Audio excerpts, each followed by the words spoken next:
Navagraha Shloka for kids.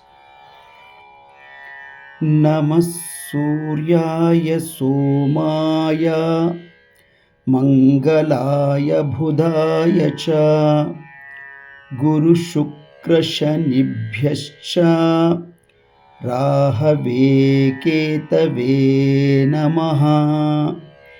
Namah Suryaya Somaya Mangalaya Budhaya Cha Guru Shukra Shanibhyascha Rahave Ketave Namaha.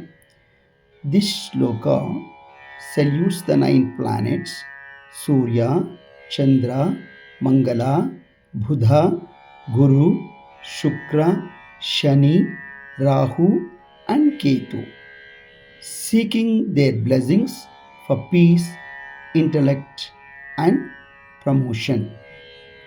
It is commonly recited by children to improve focus and remove obstacles.